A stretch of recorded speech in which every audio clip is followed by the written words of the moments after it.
എന്നും പുലർത്തും എൻ്റെ ആവശ്യങ്ങളെല്ലാം അറിയും.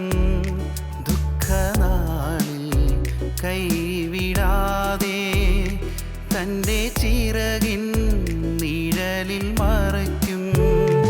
എന്നെ കരുതും എന്നും പുലർത്തും എൻ്റെ ആവശ്യങ്ങളെല്ലാം അറിയും. ദുഃഖനാളിൽ കൈവിടാതെ തൻ്റെ ചിറകിൻ നിഴലിൽ മറയ്ക്കും.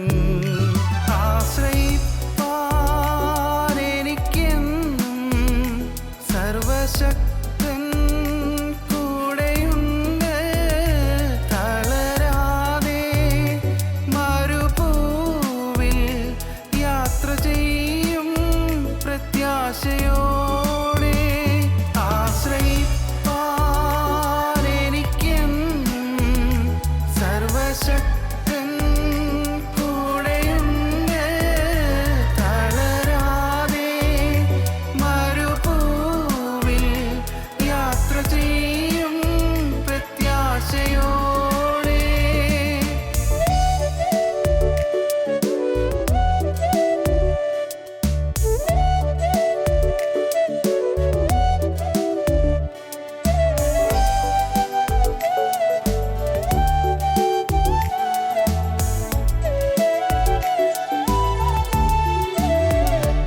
അനർത്ഥങ്ങൾ ഭവിക്കയില്ല, ബാധയോ എന്നെ തൊടുകയില്ല. പാതകളിൽ ദൈവത്തിൻ്റെ ദൂതന്മാർ കരങ്ങളിൽ വഹിക്കും. അനർത്ഥങ്ങൾ ഭവിക്കയില്ല, ബാധയോ എന്നെ തൊടുകയില്ല. പാതകളിൽ ദൈവത്തിൻ്റെ ദൂതന്മാർ കരങ്ങളിൽ വഹിക്കും. ആശ്രയിപ്പാൻ എനിക്കെന്നും സർവശക്തൻ കൂടെയുണ്ട്. തളരാതെ മരുഭൂവിൽ യാത്ര ചെയ്യും പ്രത്യാശയോടെ. ആശ്രയിപ്പാൻ എനിക്കെന്നും സർവശക്തൻ കൂടെയുണ്ട്. തളരാതെ മരുഭൂവിൽ യാത്ര ചെയ്യും പ്രത്യാശയോടെ.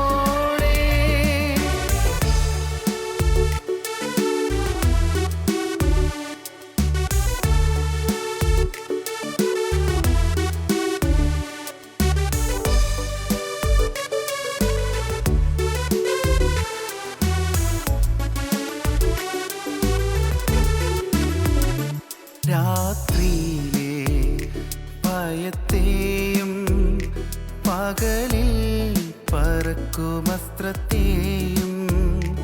ഇരുളതിലെ മഹാമാരി സംഹാരത്തെയും ഞാൻ പേടിക്കില്ല.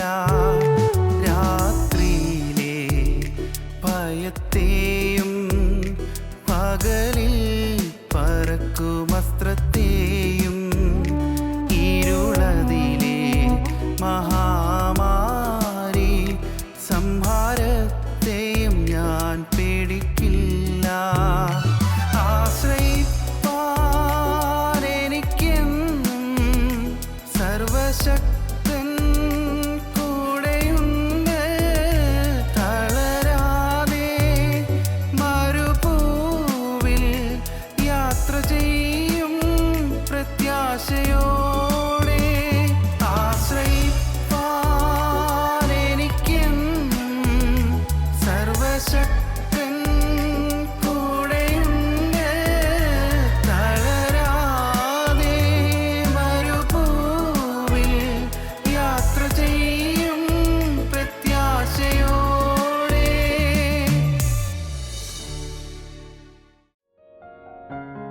ഞങ്ങളും ക്രൂശിക്കപ്പെട്ട ക്രിസ്തുവിനെ പ്രസംഗിക്കുന്നു. ദൈവത്തിന് സ്തോത്രം. നമുക്ക് വായിക്കാം. വെളിപ്പാട് പുസ്തകം 7-ാം അധ്യായത്തിൻ്റെ ആദ്യത്തെ ചില വാക്യങ്ങൾ നമുക്ക് വായിക്കാം. വെളിപ്പാട് പുസ്തകം 7-ാം അധ്യായം ഉറക്കെ വായിച്ച് കേൾപ്പിക്കുക. നിങ്ങൾ കേൾക്കുക, ശ്രദ്ധിക്കുക.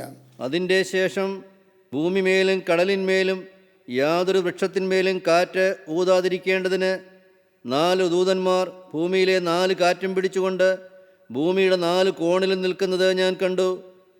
മറ്റൊരു ദൂതൻ ജീവനുള്ള ദൈവത്തിൻ്റെ മുദ്രയുമായി കിഴക്ക് നിന്ന് കയറുന്നതും കണ്ടു. അവൻ ഭൂമിക്കും സമുദ്രത്തിനും കേടുവരുത്തുവാൻ അധികാരം ലഭിച്ച 4 ദൂതന്മാരോട്, നമ്മുടെ ദൈവത്തിൻ്റെ ദാസന്മാരുടെ നെറ്റിയിൽ ഞങ്ങൾ മുദ്രയിട്ട് കഴിയുവോളം ഭൂമിക്കും സമുദ്രത്തിനും വൃക്ഷങ്ങൾക്കും കേടുവരുത്തരുത് എന്ന് ഉറക്കെ വിളിച്ചു പറഞ്ഞു. മുദ്രയേറ്റവരുടെ എണ്ണവും ഞാൻ കേട്ടു. ഇസ്രായേൽ മക്കളുടെ സകല ഗോത്രത്തിൽ നിന്ന് മുദ്രയേറ്റവർ 144,000 പേര്. യഹൂദാ ഗോത്രത്തിൽ മുദ്രയേറ്റവർ 12,000, രൂബേൻ ഗോത്രത്തിൽ 12,000, ഗാദ് ഗോത്രത്തിൽ 12,000, ആശേർ ഗോത്രത്തിൽ 12,000, നഫ്താലി ഗോത്രത്തിൽ 12,000, മനശ്ശെ ഗോത്രത്തിൽ 12,000, ശിമയോൻ ഗോത്രത്തിൽ 12,000, ലേവി ഗോത്രത്തിൽ 12,000, ഇസാക്കാർ ഗോത്രത്തിൽ 12,000, സെബൂലൂൻ ഗോത്രത്തിൽ 12,000, യോസേഫ് ഗോത്രത്തിൽ 12,000, ബെന്യാമീൻ ഗോത്രത്തിൽ മുദ്രയേറ്റവർ 12,000 പേർ. ദൈവത്തിന് സ്തോത്രം. വേദപുസ്തകത്തിൻ്റെ ഒടുവിലത്തെ പുസ്തകമാണ് വെളിപ്പാട് പുസ്തകം. 66 പുസ്തകങ്ങളുള്ള ഈ വേദപുസ്തകത്തിൽ വരാനിരിക്കുന്ന കാര്യങ്ങളെക്കുറിച്ച് ഏറ്റവും അധികം പറഞ്ഞിരിക്കുന്നത് വെളിപ്പാട് പുസ്തകത്തിലും ദാനിയേൽ പ്രവചനത്തിലുമാണ്. ദാനിയേൽ പ്രവചന പുസ്തകത്തിലും വെളിപ്പാട് പുസ്തകത്തിലും ഇനി എന്തെല്ലാമാണ് സംഭവിക്കാൻ പോകുന്നത് എന്ന് മുൻകൂട്ടി പറഞ്ഞു തന്നിട്ടുണ്ട്. വരാനിരിക്കുന്ന 3-ാം ലോകമഹായുദ്ധത്തെക്കുറിച്ച്, അന്ന് ലോകം വാഴുന്നതായ ഭീകരനായ എതിർക്രിസ്തു എന്ന് പറയുന്ന ആൻറ്റിക്രിസ്റ്റിനെക്കുറിച്ച്, എതിർക്രിസ്തുവിൻ്റെ ഭരണത്തെക്കുറിച്ച്, ആ കാലങ്ങളുണ്ടാകുന്ന മനുഷ്യരുടെ വേദനാ വിഷയങ്ങൾ, അവരുടെ ബാധകൾ, അവരുടെ പ്രയാസങ്ങൾ, അവരുടെ ശാപങ്ങൾ, ഇത് ഓരോന്നും വിശദീകരിക്കുന്ന ഒരു പുസ്തകമാണ് വെളിപ്പാട് പുസ്തകം. അത് നിത്യയുഗം വരെയും നീണ്ടു നിൽക്കും.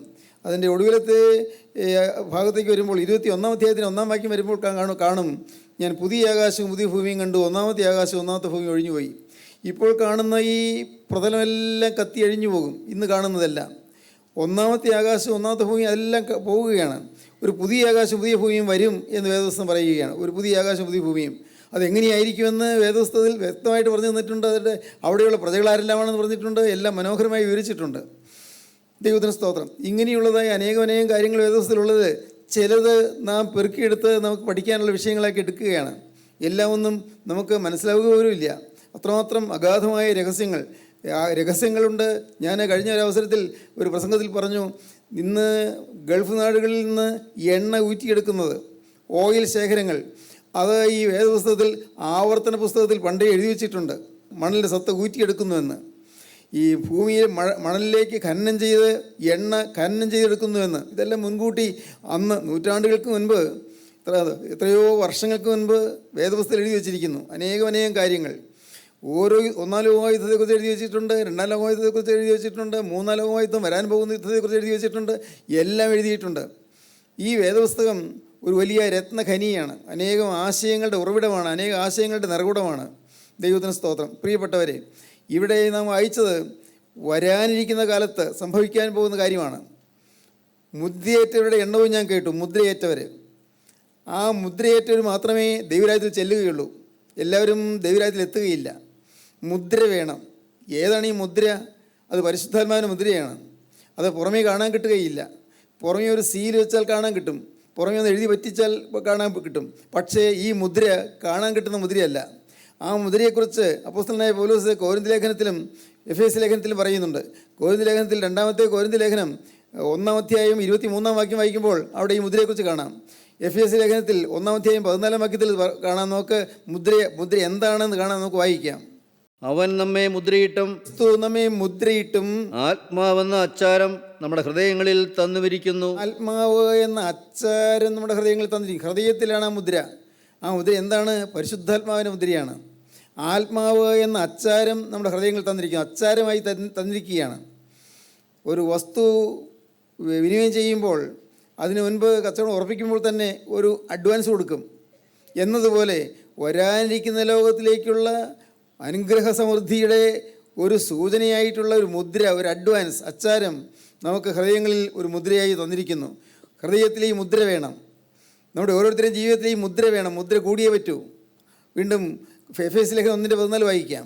തൻ്റെ സ്വന്തം ജനത്തിൻ്റെ വീണ്ടെടുപ്പിന് വേണ്ടി തൻ്റെ മഹത്വത്തിൻ്റെ പുകഴ്ചയ്ക്കായിട്ട് നമ്മുടെ അവകാശത്തിൻ്റെ അച്ചാരമായ വാഗ്ദത്തത്തിൻ പരിശുദ്ധാത്മാവിനാൽ മുദ്രയിട്ടിരിക്കുന്നു. അവകാശത്തിൻ്റെ അച്ചാരമായ വാഗ്ദത്തത്തിൻ പരിശുദ്ധാത്മാവിനാൽ മുദ്രയിട്ടിരിക്കുന്നു. പരിശുദ്ധാത്മാവിൻ്റെ മുദ്രയാണത്.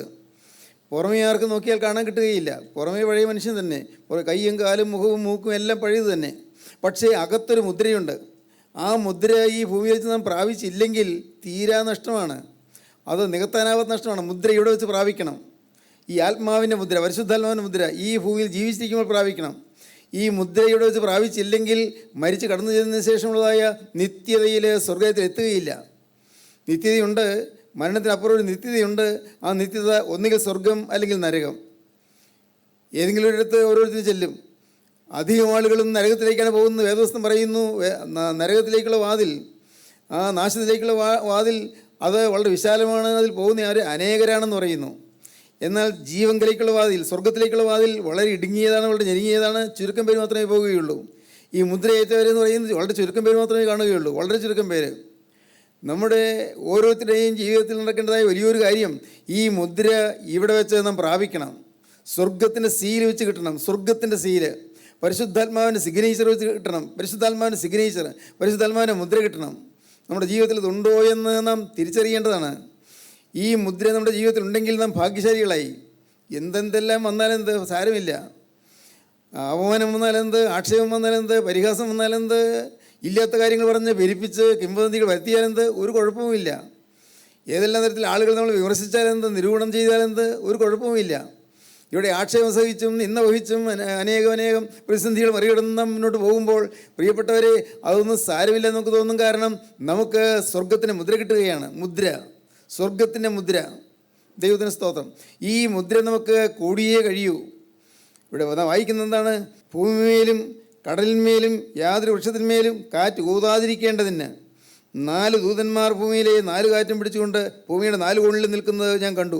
അപ്പോസ്തലനായ യോഹന്നാൻ പത്മോസിൽ വെച്ച് ഈ ദർശനം കാണുകയാണ്. 4 മാലാഖമാരിങ്ങനെ 4 ദിക്കിലും വന്ന് നിൽക്കുന്നു. അവർ എന്താണ് ചെയ്യുന്നത്? അവർ പറയുകയാണ്, മറ്റു ദൂതൻ ജീവനുള്ള ദൈവത്തിന് മുദ്രയുമായി കയറുന്നുണ്ട്. കിഴക്ക് നിന്ന് ജീവനുള്ള ദൈവത്തിന് മുദ്രയുമായി കയറി വരുന്നത് കണ്ടു. പിന്നെ മറ്റൊരു ദൂതൻ ജീവനുള്ള ദൈവത്തിൻ്റെ മുദ്രയുമായി കിഴക്ക് നിന്ന് കയറുന്നതും കണ്ടു. അവൻ ഭൂമിക്കും സമുദ്രത്തിനും കേടുവരുത്തുവാൻ അധികാരം ലഭിച്ച 4 ദൂതന്മാരോട്, നമ്മുടെ ദൈവത്തിൻ്റെ ദാസന്മാരുടെ നെറ്റിയിൽ ഞങ്ങൾ മുദ്രയിട്ട് കഴിയുവോളം ഭൂമിക്കും സമുദ്രത്തിനും വൃക്ഷങ്ങൾക്കും കേടുവരുത്തരുത് എന്ന് ഉറക്കെ വിളിച്ചു പറഞ്ഞു. ഭൂമിക്കും സമുദ്രത്തിനും വൃക്ഷങ്ങൾക്കും ഒന്നും കേടുവരുത്തല്ലേ, ഞങ്ങൾ അല്പം വെയിറ്റ് ചെയ്യുക, എങ്ങനെ മുദ്രയിട്ട് കഴിയട്ടെ. ഈ വിശുദ്ധന്മാരുടെ നെറ്റിയിൽ മുദ്രയിട്ട് കഴിയോളം കേടുവരുത്തരുത്. മുദ്രയിട്ട് കഴിയോളം താമസിക്കണം, അല്പം വെയിറ്റ് ചെയ്യണം. ഒന്നൊരു വാക്യം, നമ്മുടെ ദൈവത്തിൻ്റെ ദാസന്മാരുടെ നെറ്റിയിൽ ഞങ്ങൾ മുദ്രയിട്ട് കഴിയുവോളം, ദാസന്മാരുടെ നെറ്റിയിൽ ഞങ്ങൾ മുദ്രയിട്ട് കഴിയുവോളം ഭൂമിക്കും സമുദ്രത്തിനും വൃക്ഷങ്ങൾക്കും കേടുവരുത്തരുത് എന്ന് ഉറക്കെ വിളിച്ചു പറഞ്ഞു. ഉറക്കെ വിളിച്ചു പറയുന്ന ആ 4 ദൂതന്മാരുടെ ശബ്ദം കേട്ടു. പിന്നെ മുദ്രയേറ്റവരുടെ എണ്ണവും ഞാൻ കേട്ടു. ഇസ്രായേൽ മക്കളുടെ സകല ഗോത്രത്തിൽ നിന്ന് മുദ്രയേറ്റവർ 144,000 പേര്. 144,000 പേരുടെ പേര്, മുദ്രയേറ്റവർ എണ്ണം കേട്ടു. ദൈവത്തിന് സ്തോത്രം. മുദ്രയേറ്റവർ, പ്രിയപ്പെട്ടവരെ, ഇന്ന് ഈ ഭൂമിയിൽ ജീവിച്ചിരിക്കുമ്പോൾ സ്വർഗീയമായ പരിശുദ്ധാത്മാവിൻ്റെ ഈ മുദ്ര നാം ഓരോരുത്തരും പ്രാപിക്കുക എന്നാണ് ഇതിൻ്റെ അർത്ഥം. നമ്മുടെ ജീവിതത്തിൽ സംഭവിക്കണം. ഇന്ന് മുദ്ര തന്നുകൊണ്ടിരിക്കുകയാണ്, മുദ്ര ഏൽപ്പിച്ചുകൊണ്ടിരിക്കുകയാണ്. യെഹെസ്കേൽ പ്രവാചകന്റെ പുസ്തകം 9-ാം അധ്യായം വായിക്കുമ്പോൾ കാണാം, അവിടെ ശണവസ്ത്രം ധരിച്ച് അരയിൽ എഴുത്തുകാരനെ മഷിക്കുപ്പിയുമായി ഒരു മനുഷ്യൻ വരുന്നത് കണ്ടു. വായിക്കാം. അനന്തരം ഞാൻ കേൾക്കെ അവൻ അത്യുച്ചത്തിൽ വിളിച്ച്, നഗരത്തിൻ്റെ സന്ദർശനങ്ങളെ അടുത്തു വരുമാറാക്കുവീൻ, ഓരോരുത്തരും നാശകരമായ ആയുധം കയ്യിലെടുക്കട്ടെ എന്ന് കൽപ്പിച്ചു. ഓരോരുത്തരും നാശകരമായ ആയുധം കയ്യിലെടുക്കട്ടെ എന്ന് പറഞ്ഞു. അപ്പോൾ 6 പുരുഷന്മാർ ഓരോരുത്തരും വെൺമഴു കയ്യിലെടുത്തുകൊണ്ട് വടക്കോട്ടുള്ള മേലത്തെ പടിവാതിലിന് വഴിയായി വന്നു. 6 പുരുഷന്മാർ, 6 ദൂതന്മാർ വെൺമഴു കയ്യിലെടുത്തുകൊണ്ട്, ഓരോരുത്തരുടെ കയ്യിലും വെൺമഴുണ്ട്, കൊല്ലാനായിട്ടാണ്, വെട്ടിക്കളയാനായിട്ടാണ് വെൺമഴു കയ്യിലെടുത്തുകൊണ്ട് വരുന്നത് കണ്ടു.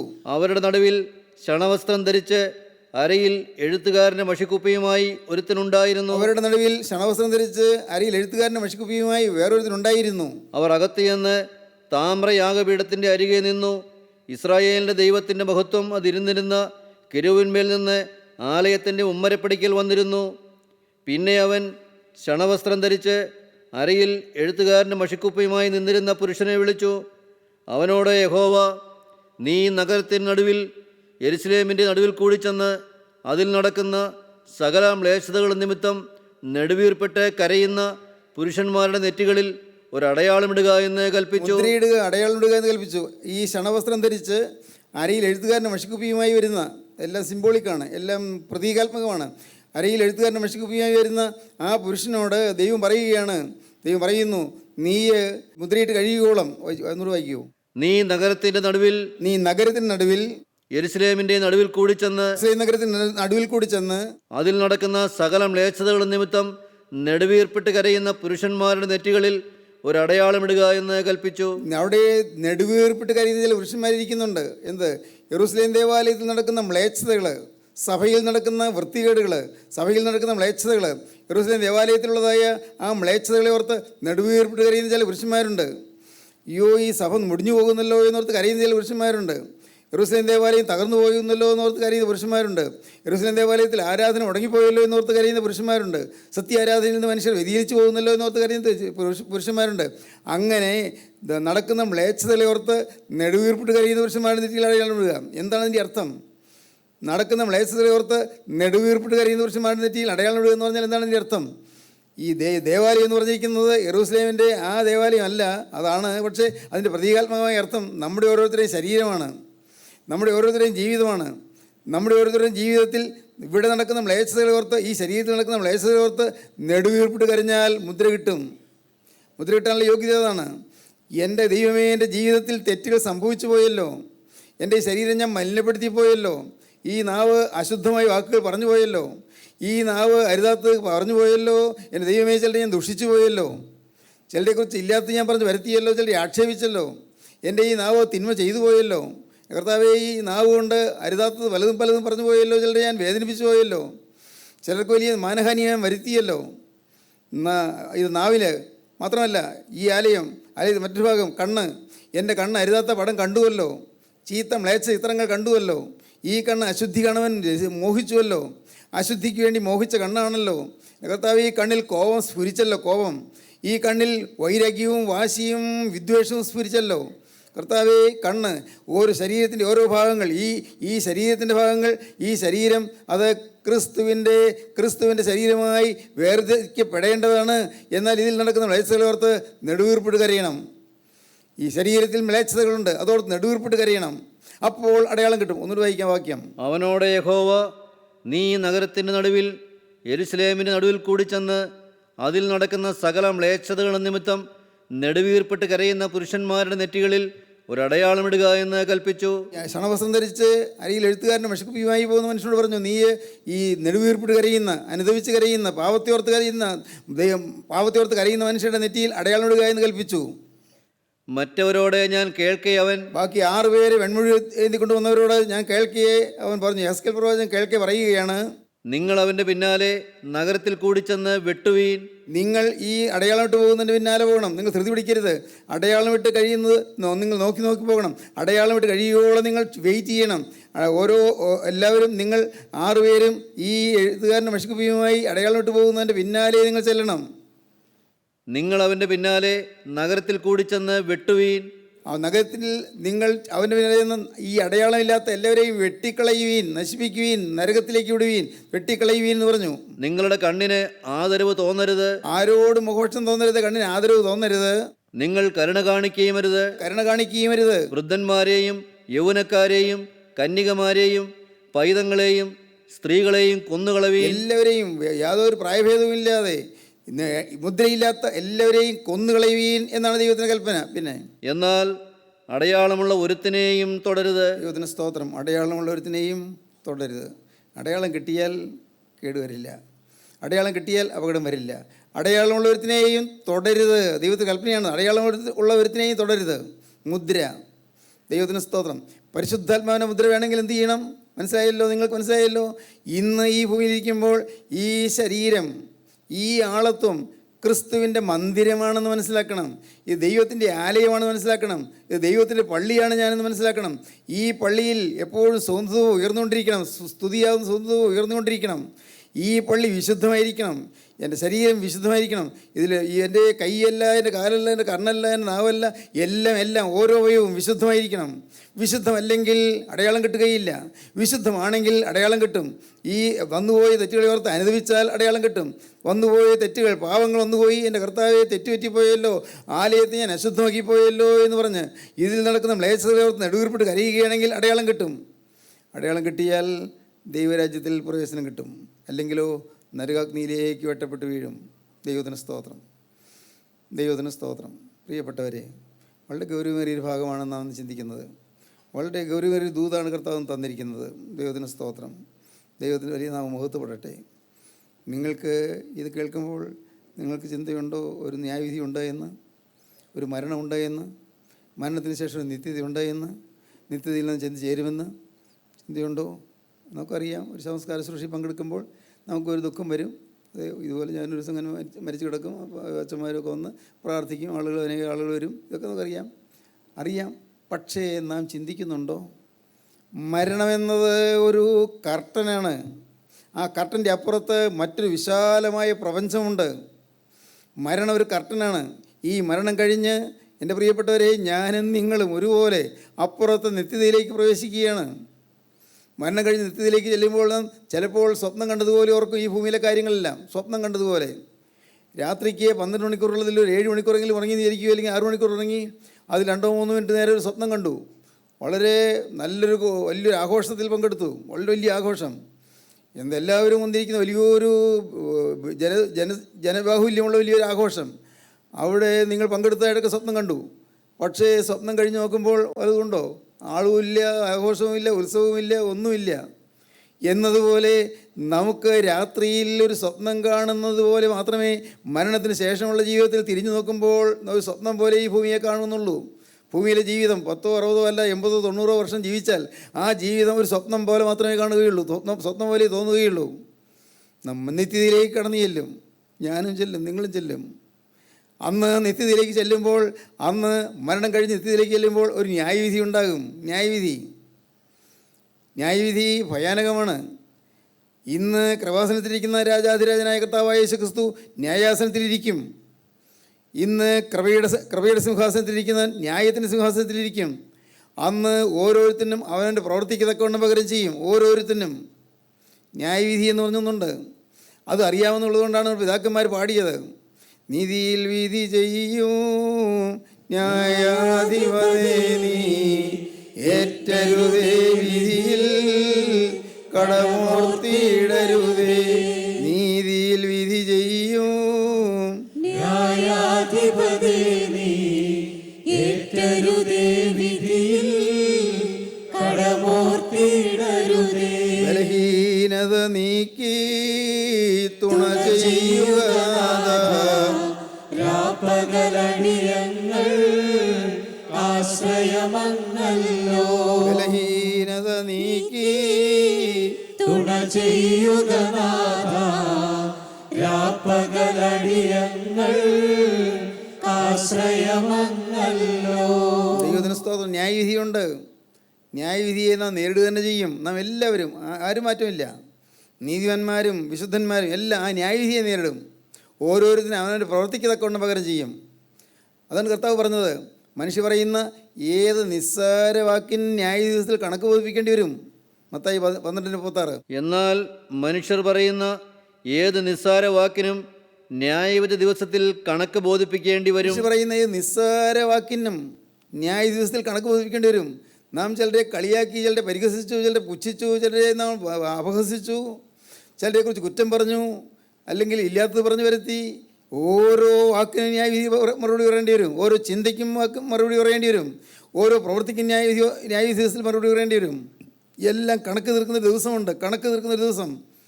അന്ന് കണക്ക് തീർക്കുന്ന ദിവസം നമ്മിൽ മുദ്രയുണ്ടെങ്കിൽ നമ്മെ എൻ്റെ പിതാവിനാൽ അനുഗ്രഹിക്കപ്പെട്ടവരെ വരുവീൻ, ലോകസ്ഥാപനം മുതൽ നിങ്ങൾക്കായിരിക്കുന്ന രാജ്യാവകാശമാക്കുള്ളൂ എന്ന് പറഞ്ഞ് സ്വർഗത്തിൻ്റെ മഹിമയിലേക്ക് കടത്തിവിടും. മുദ്രയുണ്ടെങ്കിൽ മുദ്രയില്ലാത്തവർ ഓരോരുത്തരും അവരുടെ പ്രവൃത്തികൾക്കൊത്ത ന്യായവിധി നേരിടാൻ പോവുകയാണ്. ഇന്ന് എൻ്റെ സഹോദരങ്ങളെ, ഇന്ന് ഈ ആത്മീയ പ്രവർത്തനം എന്ന് പറയുന്നത് എന്തിനു വേണ്ടിയാണ്? മുദ്രയില്ലാത്തവർക്ക് മുദ്ര ലഭിക്കാൻ വേണ്ടിയാണ്. മുദ്ര ലഭിക്കാൻ ഒരേ ഒരു കാര്യം മാത്രം മതി. മ്ലേച്ഛതകളെ ഓർത്ത് നെടുവീർപ്പിട്ട് കരയുക, വന്നുപോയി പാപത്തെ ഓർത്ത് കരയുക. അയ്യോ, തെറ്റുപറ്റിപ്പോയല്ലോ കർത്താവേ, കരയുക. എൻ്റെ ദൈവമേ, പാവം വന്നുപോയല്ലോ, കരയുക. ദൈവത്തിന് സ്തോത്രം. കർത്താവേ, ഞാൻ പ്രതീക്ഷിച്ചില്ലല്ലോ, ഇത്രയും ഭയങ്കരമായ പാപത്തിന് വീണുപോയല്ലോ. കർത്താവേ, നിങ്ങൾ കരയുക. നിങ്ങളെന്ത് പറയുന്നു? നിങ്ങളുടെ ജീവിതത്തിൽ നിങ്ങൾക്ക് ദൈവൻ്റെ മുദ്ര വേണമോ? നിങ്ങൾക്ക് വേണമോ? ഇപ്പോൾ തന്നെ തരും, ഇപ്പോൾ തന്നെ കിട്ടും. തലകളെ ഉണക്കാം, കണ്ണുകളെ അടയ്ക്കാം. ദൈവത്തിന് സ്തോത്രം. അല്പസമയം ധ്യാനിച്ചുകൊണ്ടിരിക്കാം. ഈ ധ്യാനത്തിൻ്റെ സമയത്ത് നിങ്ങളുടെ മേൽ കർത്താവ് മുദ്ര ചാർത്തും. നിങ്ങൾ വിശ്വസിക്കുക, എൻ്റെ കർത്താവേ, ഞാൻ പാപിയാണ്. എൻ്റെ ദൈവമേ, എൻ്റെ ജീവിതത്തിലെ കർത്താവേ, ഞാൻ ദുഷ്ടത പ്രവർത്തിച്ചു പോയി. എൻ്റെ കർത്താവേ, എൻ്റെ ജീവിതത്തിൽ അനർത്ഥങ്ങൾ ഏറെ വന്നുപോയി കർത്താവേ. തെറ്റുകൾ സംഭവിച്ചു പോയി കർത്താവേ. ഇന്ന് നിൻ്റെ ആണിപ്പാടുള്ള കാര്യം എൻ്റെ നേരെ നീട്ടാമോ? ആ കാര്യത്തിൽ ഞാനിപ്പോൾ അകത്ത് ഞാൻ കാണുന്നു കയ്യിൽ തിരക്തം. യേശുവേ, നിൻ്റെ കയ്യിലെ ആ ആണിപ്പാടുകളിൽ തിരക്തം, നിൻ്റെ കാലിലെ ആണിപ്പാടുകളിൽ തിരക്തം, നിൻ്റെ ചങ്കിൽ കുന്തം കൊണ്ട് കുത്തിയപ്പോൾ തിരക്തം. കർത്താവേ, ആ പഞ്ചമുറികളിൽ നിന്ന് രക്തം വാർന്നൊഴുകുന്നു. ഞാനത് കാണുന്നു. കർത്താവേ, അത് എനിക്ക് വേണ്ടിയാണല്ലോ നീ ഒഴുക്കിയത്. എൻ്റെ പാപമാണല്ലോ നീ വഹിച്ചത്. എൻ്റെ പാപത്തെ ശിക്ഷയാണല്ലോ നീ ഏറ്റത്. ഞാൻ വിശ്വസിക്കുന്നു കർത്താവേ. കർത്താവേ, ഞാൻ ഒന്നുകൂടി വിശ്വസിക്കുന്നു, യേശു ക്രിസ്തുവിൻ്റെ രക്തം സകല പാപവും പോക്കി എന്നെ ശുദ്ധീകരിക്കുന്നുവെന്ന്. പ്രിയപ്പെട്ടവരെ, നിങ്ങളിത് കേട്ടുകൊണ്ടിരിക്കുമ്പോൾ ഇപ്പോൾ നിങ്ങൾ കർത്താവിനോട് പറയാം, എൻ്റെ കർത്താവേ, നിൻ്റെ തിരക്തം എന്നെ കഴുകണമേ, ആ തിരക്തത്താൽ എന്നെ ശുദ്ധീകരിക്കണമേ, എനിക്കൊരു പുതിയ ജീവിതം തരണമേ. ഇതുവരെ ജീവിച്ചതുപോലെ അല്ല കർത്താവേ, ഒരു പുതിയ ജീവിതം എനിക്ക് തരണമേ. ഇനി ഞാനൊരു പുതിയ മനുഷ്യനായി ജീവിക്കാൻ എനിക്ക് കൃപ തരണമേ. അതാ എൻ്റെ ജീവിതം കൊണ്ട് യേശുവിന് മഹത്വം ലഭിക്കുവാൻ തക്കവണ്ണം, ദൈവനാമം വിശദീകരിക്കപ്പെടുവാൻ തക്കവണ്ണം, എൻ്റെ കരുണയുള്ള കർത്താവേ, അവിടുത്തെ രാജ്യഭൂമിയിൽ വരുവാൻ തക്കവണ്ണം, ഇന്നു മുതൽ ഞാൻ പുതിയ മനുഷ്യനായി ജീവിക്കുമെന്ന് നിങ്ങൾ ദൈവത്തോട് വാക്ക് പറയുമോ? ഇപ്പോൾ തന്നെ കർത്താവ് നിങ്ങൾ പറയുക, യേശുവേ, ഇത്രയും കാലം ഞാൻ പാപിയായി ജീവിച്ചു, ഇത്രയും കാലം മുദ്രയില്ലാത്തനായി ജീവിച്ചു, ഇത്രയും കാലം നിത്യമുദ്ര ലഭിക്കാത്തനായി ഞാൻ ജീവിച്ചു, ഇത്രയും കാലം ഞാൻ ആത്മീയം എന്താണെന്ന് അറിയാതെ ജീവിച്ചു. എൻ്റെ കരുണയുള്ള കർത്താവേ, ഇന്ന് എൻ്റെ ആത്മാവിൻ്റെ ഉടയവനായ യേശുവിനോട് ഞാൻ വാക്ക് പറയുകയാണ്, യേശുവേ, ഇന്നു മുതൽ ഞാൻ എൻ്റെ പുതിയ സൃഷ്ടിയായിരിക്കും. ഹല്ലേലൂയ. അങ്ങനെ തീരുമാനമെടുത്ത് പറഞ്ഞവരെ അവരുടെ കരങ്ങൾ ഉയർത്തിപ്പിടിക്കുകയും ഞാൻ പ്രാർത്ഥിക്കാം. സ്തുതികളിൽ മേലിറങ്ങി വരുന്ന കർത്താവ് നിങ്ങളെ തൊട്ട് നിങ്ങളെ പിടിക്കും, നിങ്ങളെ അനുഗ്രഹിക്കും.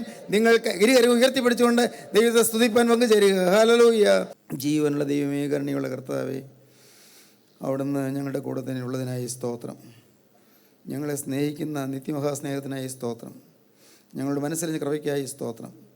എല്ലാവരെയും തൃക്കരം തൊട്ട് അനുഗ്രഹിച്ച് വാഴ്ത്തി അവിടെ പറഞ്ഞു വിടണേ കർത്താവേ. എല്ലാവരെയും അവിടുത്തെ മുദ്ര നൽകി അനുഗ്രഹിക്കണേ കർത്താവേ. ജീവിതത്തിൽ പുതിയ തീരുമാനത്തോടെ, പുതിയ സൃഷ്ടി എന്നുള്ള അനുഭവത്തോടെ ജീവിപ്പാൻ എല്ലാവർക്കും ഭാഗ്യം നൽകണമേ. എൻ്റെ നാഥ, അവിടുത്തെ രണ്ടാമത്തെ വരവിൽ പറന്നു വരുന്ന വിശുദ്ധന്മാരുടെ നിലയിൽ നിൽപ്പാൻ എല്ലാവർക്കും ഭാഗ്യം നൽകണമേ. എല്ലാവരെയും അനുഗ്രഹിക്കണമേ. യേശു ക്രിസ്തുവിൻ്റെ പരിശുദ്ധമായ നാമത്തിൽ പ്രാർത്ഥിക്കുന്ന കൃപയോടെ കേൾക്കണമേ. ആമീൻ. ഹല്ലേലൂയ.